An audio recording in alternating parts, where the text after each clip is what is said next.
नमस्कार, मैं पंडित विकास शुक्ला अपने एक नवीन ब्लॉग में एक बार पुनः आप सभी का हार्दिक अभिनंदन करता हूं, अभिवादन करता हूं। दोस्तों, हम संतान से संदर्भित विषय वस्तुओं को उठा रहे हैं और बात करने का आसान शब्दों में समझने का प्रयत्न कर रहे हैं कि किस लग्न के लिए कौन सी ग्रह अवस्था जो है वो संतान सुख में सहायक होती है और कौन सी ग्रह अवस्थाओं में संतान को कष्टों का या संतान से कष्टों का सामना आपको करना पड़ता है।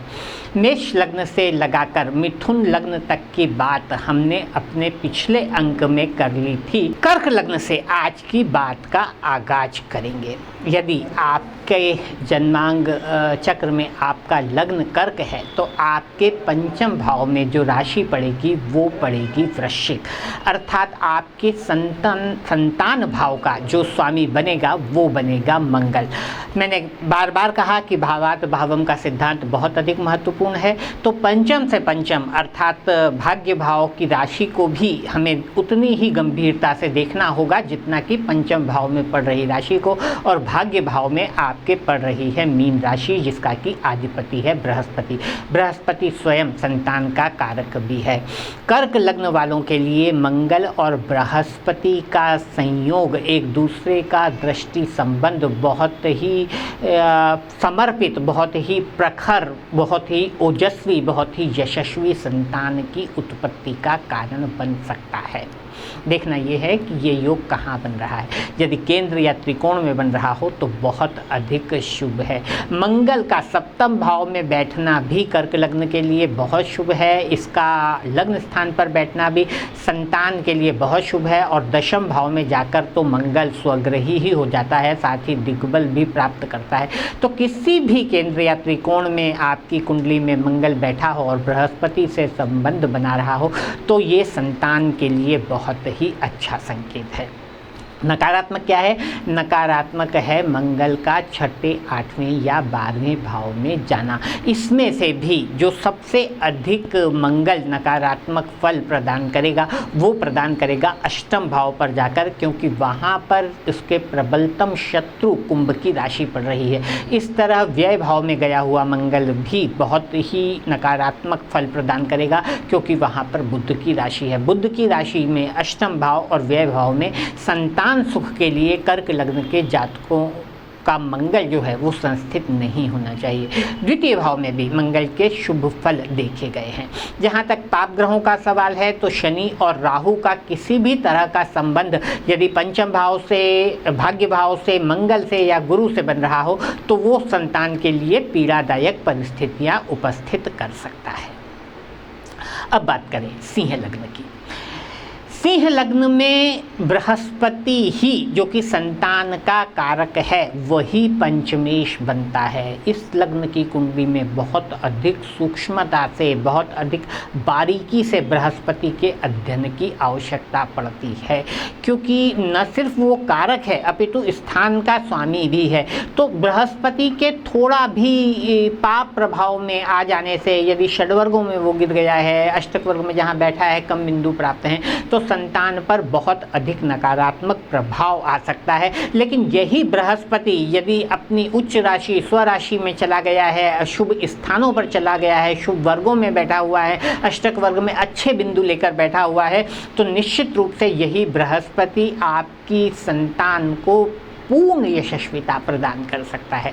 लग्न में बैठना बृहस्पति का बहुत अधिक शुभ होगा, भाग्य भाव में बैठना बहुत अधिक शुभ होगा, लाभ स्थान पर बैठना बहुत अधिक शुभ होगा, धन स्थान पर भी बृहस्पति बुरा नहीं करेगा, चतुर्थ में भी बुरा नहीं करेगा, दशम में भी बुरा नहीं करेगा। लेकिन ध्यान रखिए, ये बृहस्पति यदि पंचम भाव में आ गया तो आपके लिए दो तरह से परिस्थितियों को बिगाड़ेगा।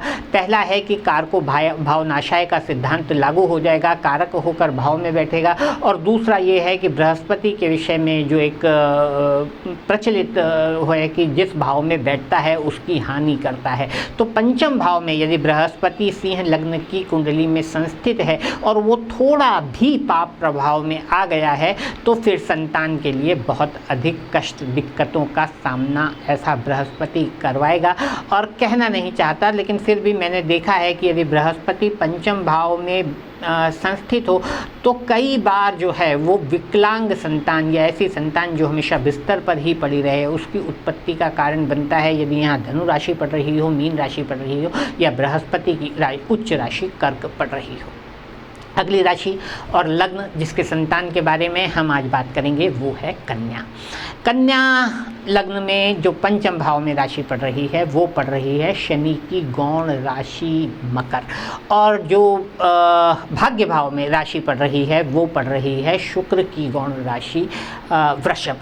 तो शुक्र और शनि इस लग्न की कुंडली में संतान में बहुत अधिक कारक होते हैं संतान उत्पत्ति में। यदि शुक्र और शनि के ऊपर बृहस्पति की दृष्टि कहीं से पड़ जाए तो ये बहुत ही अच्छा योग है। शुक्र छठे, आठवें, 12वें भाव में शनि से संयुक्त नहीं होना चाहिए, अर्थात अन्यथा ये संतान के लिए जो है वो कई तरह की विकृतियों का सृजन कर सकता है। लग्न में शुक्र अच्छा फल देता है, शनि भी अच्छा फल देगा। यदि द्वितीय भाव में होगा तो बहुत अच्छा फल शनि करेगा क्योंकि यहाँ पर शनि उच्च का हो जाएगा और शुक्र स्वग्रही हो जाएगा। तृतीयेश और पंचमेश के बीच में यदि किसी तरह का परिवर्तन, राशि परिवर्तन इत्यादि हो रहा है तो ये मेरा अनुभव कहता है कि संतान के लिए नकारात्मक रहता है, चाहे आपका कोई भी लग्न क्यों ना हो। जहाँ तक हम छठे, आठवें, 12वें भाव की बात करें तो छठे भाव में गया हुआ शनि कन्या लग्न के लिए कोई भी नकारात्मक फल नहीं देगा क्योंकि वो स्वयं वहाँ पर अपनी मूल त्रिकोण राशि में होता है। आठवें भाव का शनि जरूर यहाँ नकारात्मक रहेगा क्योंकि एक तो वो अपनी नीच राशि में हो जाएगा, दूसरा वो गलत स्थान पर भी होगा। 12वें भाव का शनि भी आपके लिए कष्टदायक रह सकता है क्योंकि 12वें भाव में सिंह राशि पड़ रही है जो कि शनि के प्रबलतम शत्रु सूर्य की राशि है। अगली राशि जो है वो है तुला।